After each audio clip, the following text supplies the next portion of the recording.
اقصی تک، اور مسجد اقصی سے لے کے پھر آسمانوں کی سیر، پھر جنت اور جہنم کا نظارہ رسول اللہ صلی اللہ علیہ وسلم کو دکھایا گیا۔ پھر آپ صلی اللہ علیہ وسلم رات کو واپس آ گئے تو آپ صلی اللہ علیہ وسلم نے جب بتایا تو کافروں نے کیا کہا، مشرکین مکہ نے کہا کہ یہ ہو نہیں سکتا، کہ ایسا ہو ہی نہیں سکتا۔ جمع ہو کے صدیق کے پاس گئے، جا کے دروازہ کھٹکایا، صدیق باہر آئے، پوچھا، کہتے ہیں کہ ابو بکر صدیق رضی اللہ تعالیٰ عنہ سے سوال کرنے لگے، کہے بتاؤ اگر کوئی یہ کہے کہ میں رات کو مسجد حرام سے مسجد اقصی گیا، پھر آسمانوں کی سیر بھی کی، جنت بھی دیکھی، جہنم بھی دیکھی، کیا یہ ممکن ہے؟ اللہ اکبر۔ صدیق رضی اللہ تعالیٰ عنہ کہتے ہیں کہ یہ کہا کس نے ہے؟ اللہ اکبر۔ تو انہوں نے بتایا کہ یہ آپ کا ساتھی جو محمد ہے، جو آپ کا دوست ہے، اس نے یہ کہا ہے۔ اللہ اکبر۔ صدیق کیا کہتے ہیں، اگر یہ محمد نے کہا ہے تو پھر سچ ہے، صدیق کا اس بات کے اوپر ایمان ہے۔ اگر محمد نے یہ کہا ہے تو پھر یہ سچ ہے، صدیق کا اس بات کے اوپر ایمان ہے کہ پھر محمد رسول اللہ صلی اللہ علیہ وسلم جو ہے باقی گئے ہوں گے مسجد حرام سے مسجد اقصی تک، آسمانوں کی سیر، جنت اور جہنم کا نظارہ یہ دیکھنا، پھر واپس آنا۔ اگر محمد صلی اللہ علیہ وسلم نے یہ کہا ہے پھر یہ سچ ہے، ایمان ایسا ہے صدیق کا۔ پھر یہ لقب بھی صدیق کو ملا، صداقت کا۔ قرآن کی جو آیت میں نے آپ کے سامنے پڑھی ہے، ابو بکر صدیق رضی اللہ تعالی عنہ جب مدینہ کے اندر تشریف لائے، ہجرت کر کے رسول اللہ صلی اللہ علیہ وسلم کے ساتھ اب ہجرت کی، ایک غلام کو تیار کیا اور دو جو ہے اونٹ تیار کیے، سامان اس کے اوپر رکھا، اور ابو بکر صدیق رضی اللہ تعالیٰ عنہ وہ جو غلام راستہ جانتا تھا مدینے کا، رسول اللہ صلی اللہ علیہ وسلم کے ساتھ اور ابو بکر کے ساتھ وہ آیا۔ اب یہ راستے کے اندر جو ہے رسول اللہ صلی اللہ علیہ وسلم اور ابو بکر صدیق رضی اللہ تعالیٰ عنہ جو ہے وہاں پہنچے جب غار کے اندر، تو غار سے پہلے کئی واقعات جو ہے وہ آتے ہیں، ٹائم مختصر ہے۔ ام معبد کے پاس جب گئے تو ام معبد نے کہا کہ وہ دیکھا اور کہا کہ محمد صلی اللہ علیہ وسلم کا چہرہ اتنا خوبصورت، کہا یہ جو چہرہ ہے یہ چہرہ جھوٹا نہیں ہو سکتا، باقی یہ سچا نبی ہے۔ اور غار کے اندر گئے، جب غار کے اندر سب سے پہلے ابوبکر صدیق داخل ہوئے، دیکھا کہ غار کے اندر کئی سوراخ ہیں، چادر تھی اس کو پھاڑ کے جو ہے وہ سارے سوراخ بند کیے، آخر ایک سوراخ باقی رہ گیا جہاں پاؤں رکھ لیا، اور رسول اللہ صلی اللہ علیہ وسلم کو کہا اللہ کے رسول تشریف لے آئیے۔ آپ صلی اللہ علیہ وسلم جو ہے لیٹے، آپ صلی اللہ علیہ وسلم کا سر مبارک جو ہے ابوبکر صدیق کی گود کے اندر ہے، اور صدیق رضی اللہ تعالیٰ عنہ بیٹھے ہیں، رسول اللہ صلی اللہ علیہ وسلم سو گئے ہیں۔ اب کیا ہے، سانپ نے جو ہے وہ ڈس لیا، ایڑی کے اوپر کسی زہریلی چیز نے یا سانپ نے جو ہے وہ ڈس لیا، رسول اللہ صلی اللہ علیہ وسلم کے جو ہے چہرہ مبارک کے اوپر صدیق کے آنسو جو ہے وہ گرتے ہیں۔ لکھنے والے یہ بھی لکھتے ہیں، مفسرین، محدثین، مؤرخین یہ بات لکھتے ہیں کہ کوئی بھی نبی ایسا نہیں ہے، جو ہے کوئی بھی نبی کا ساتھی ایسا نہیں ہے جس کو یہ اعزاز ملا ہو کہ نبی نے اس کا جو ہے اپنا سر جو ہے اس کی گود کے اندر رکھا ہو، پھر نبی کے چہرے کے اوپر جو ہے اس کے ساتھی کے آنسو جو ہے وہ گرے ہوں۔ یہ اعزاز ملا ہے تو ابوبکر صدیق کو ملا ہے کہ نبی کے چہرے کے اوپر صدیق کے آنسو جو ہے وہ گرے ہیں۔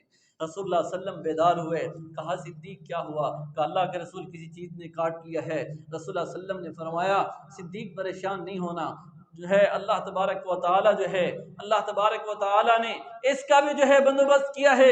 صدیق رضی اللہ تعالیٰ عنہ کو رسول اللہ صلی اللہ علیہ وسلم نے اپنا لعاب جو ہے لگایا تو وہ زہر جو ہے وہ ختم ہو گیا، وہ درد جو ہے وہ ختم ہو گیا۔ اللہ نے آپ کے لعاب کے اندر اتنی شفا رکھی تھی، یہی وہ لعاب ہے رسول اللہ صلی اللہ علیہ وسلم نے جو علی رضی اللہ تعالیٰ عنہ کی آنکھوں کے اوپر لگایا تھا، جب جو ہے علی رضی اللہ تعالی عنہ کے خیبر کے موقع کے اوپر رسول اللہ صلی اللہ علیہ وسلم نے فرمایا تھا آج میں جھنڈا اس کے ہاتھ کے اندر دوں گا جس کے ہاتھ کے اوپر اللہ خیبر کے میدان کو فتح کروائیں گے۔ تو صحابہ نے کہا کہ یہ جھنڈا کس کو ملتا ہے؟ باتیں کرنے لگے۔ رسول اللہ صلی اللہ علیہ وسلم نے صبح نماز پڑھائی، دیکھا علی نظر نہیں آئے، پوچھا، کہا اللہ کے رسول ان کی آنکھیں جو ہے وہ خراب ہیں، اس وجہ سے علی اپنے خیمے کے اندر، کہا بلاؤ۔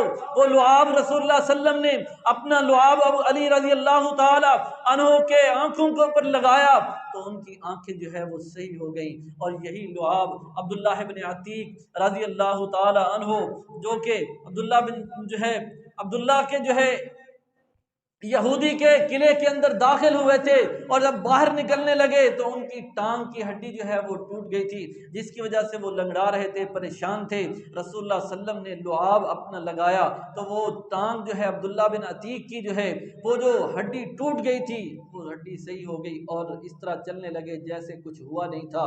اسی طرح ابو قتادہ کے بارے میں آتا ہے کہ ان کے جو ہے جنگ احد کے موقع کے اوپر تیر لگا، جس کی وجہ سے آنکھ جو ہے وہ باہر آئی، آنکھ کا ڈیلا جو ہے وہ باہر آیا، رسول اللہ صلی اللہ علیہ وسلم کے پاس لے کے آئے۔ اللہ کے رسول صلی اللہ علیہ وسلم یہ آنکھ کا ڈیلا باہر آ گیا ہے، اللہ کے رسول یہ آنکھ جو ہے دوبارہ رکھ دیجئے۔ رسول اللہ صلی اللہ علیہ وسلم فرماتے ہیں ابو قتادہ جنت لینی ہے یا آنکھ لینی ہے؟ اللہ کے رسول آنکھ بھی لینی ہے اور جنت بھی لینی ہے۔ اللہ اکبر۔ رسول اللہ صلی اللہ علیہ وسلم نے جو ہے اپنا لعاب مبارک جو ہے وہ لگایا اور آنکھ کو دوبارہ رکھ دیا۔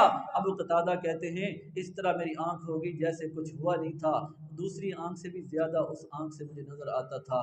یہ رسول اللہ صلی اللہ علیہ وسلم کو اللہ تبارک و تعالی نے معجزہ عطا فرمایا تھا، اور یہی لعاب جو ہے صدیق رضی اللہ تعالی عنہ کو رسول اللہ صلی اللہ علیہ وسلم نے جو ہے وہ لگایا، جس کی وجہ سے وہ زہر جو ہے وہ ختم ہو گیا۔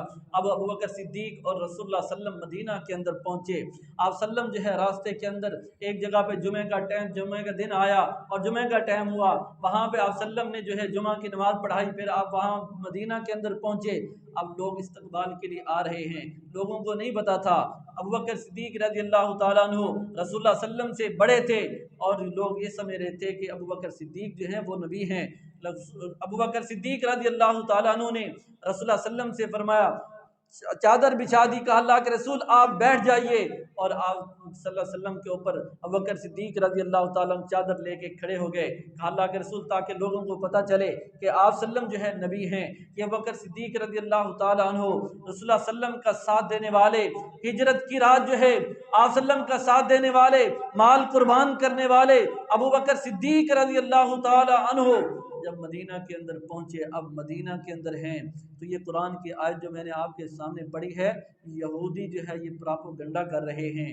کیا کہہ رہے ہیں؟ مدینہ کی گلی کے اندر کھڑے ہو کے، چوک کے اندر کھڑے ہو کے یہ بات کہہ رہے ہیں، کہتے ہیں کہ دیکھو مسلمانوں کا رب نعوذ باللہ فقیر ہے، مسلمان جو ہے یہ قرضہ مانگتے ہیں، ان کا رب کہتا ہے کہ قرض دو، قرضہ مانگتا ہے، ان کا رب جو ہے فقیر ہے، یہ بات کہہ رہے ہیں۔ صدیق رضی اللہ تعالیٰ عنہ کو کہاں گوارا ہوتا؟ بکر صدیق رضی اللہ تعالیٰ عنہ نے اس میں سے ایک کو مارا، تھپڑ مار دیا، جس کی بنیاد پر وہ رسول اللہ صلی اللہ علیہ وسلم کے پاس آئے، آ کے کہتے ہیں اللہ کے رسول صلی اللہ علیہ وسلم صدیق نے بلا وجہ ہمیں جو ہے وہ مارا ہے، ہم اس کا بدلہ لینا چاہتے ہیں۔ ابو بکر صدیق رضی اللہ تعالیٰ عنہ کو رسول اللہ صلی اللہ علیہ وسلم نے بلوایا، کہا صدیق تم نے مارا ہے؟ کہا اللہ کے رسول مارا ہے۔ کس وجہ سے؟ اس وجہ سے کہ انہوں نے ہمارے رب کی شان کے اندر گستاخی کی ہے، جس کی وجہ سے صدیق کو برداشت نہ ہوا، صدیق رضی اللہ تعالیٰ عنہ نے تھپڑ جو ہے وہ مارا ہے۔ رسول اللہ صلی اللہ علیہ وسلم فرماتے ہیں صدیق تیرا کوئی گواہ ہے؟ اللہ اکبر۔ اب رسول اللہ صلی اللہ علیہ وسلم یہاں پہ یہ بھی بات ہے کہ آپ صلی اللہ علیہ وسلم غیب نہیں جانتے تھے، اگر غیب جانتے ہوتے تو آپ کو پتہ چل جاتا، آپ کہہ دیتے کہ آپ لوگوں نے یہ بات کی ہے۔ رسول اللہ صلی اللہ علیہ وسلم غیب نہیں جانتے تھے۔ ابو بکر صدیق رضی اللہ تعالیٰ عنہ سے کہہ رہے ہیں ابو بکر تمہارے پاس کوئی گواہ ہے؟ اللہ کے رسول میرے پاس تو گواہ نہیں ہے۔ انہوں نے کہا اللہ کے رسول ہم 4 بندے ہیں، ہمارے پاس جو ہے وہ گواہ بھی موجود ہے، صدیق نے تھپڑ مارا ہے۔ اللہ اکبر۔ رسول اللہ صلی اللہ علیہ وسلم نے فرمایا صدیق پھر تمہیں بدلہ دینا پڑے گا۔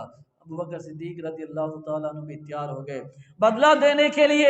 اللہ کے رسول اگر آپ کا حکم ہے سارا آنکھوں پہ ابو بکر جو ہے اس کا بدلہ دیتا ہے، لیکن وہاں پہ یہی یہودی تھے، ان کے علاوہ کوئی اور موجود نہیں تھا۔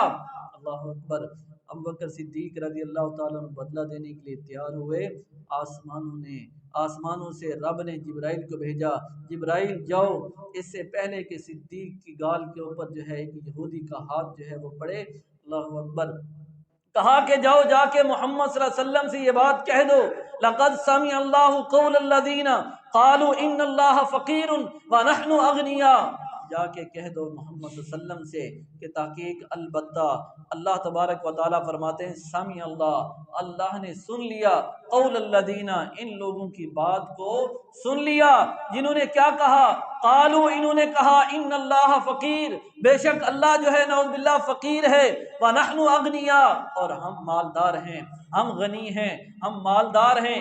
ان یہودیوں نے یہ بات کہی ہے، ابو بکر صدیق رضی اللہ تعالیٰ عنہ کو یہ بات گوارا نہ ہوئی، جس کی وجہ سے یہودی کو تھپڑ مارنے والے یہ صدیق رضی اللہ تعالیٰ عنہ آج رب کی شان کے اندر جتنی گستاخیاں ہوتی رہیں ہم ٹس سے مس نہیں ہوتے، ہمیں پتہ بھی نہیں چلتا۔